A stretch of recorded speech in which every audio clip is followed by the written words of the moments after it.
Là, on a une sécheresse qui est vraiment très très compliquée.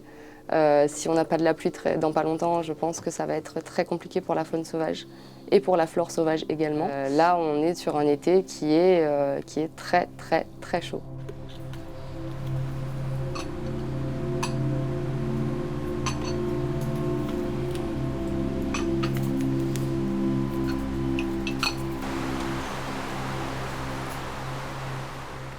Alors ça complique plus les choses dans le sens où du coup les jeunes comme le petit hérisson ou les martinets qu'on a en haut, ils sortent plus vite du nid, ils sont plus facilement, ils vont chercher de la fraîcheur en fait à l'extérieur du nid et c'est là que ça pose problème parce que du coup ils peuvent pas se débrouiller seuls.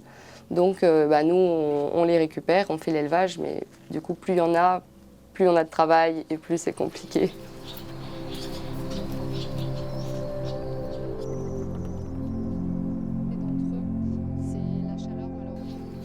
On reçoit chaque année de plus en plus d'animaux.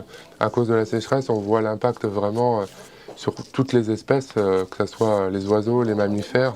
Et du coup, c'est assez inquiétant. La sécheresse d'une part, mais les conséquences qu'elle a aussi. Donc voilà, les animaux déshydratés, les animaux qui trouvent plus de nourriture.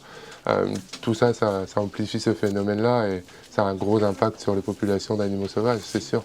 Tout l'environnement qui permet aux insectes de se reproduire, avec les larves, etc., a été affecté.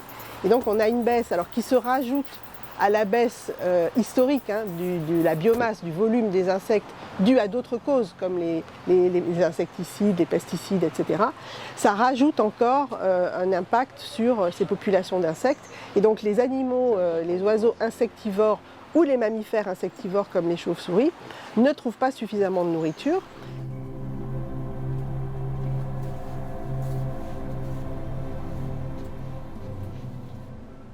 Donc globalement, ce changement climatique qui impacte aussi la santé humaine, mais on est dans le cadre d'un sujet qui s'appelle One Health, c'est-à-dire une seule santé, la santé des animaux et la santé des humains et de la biodiversité dans son ensemble, c'est la même.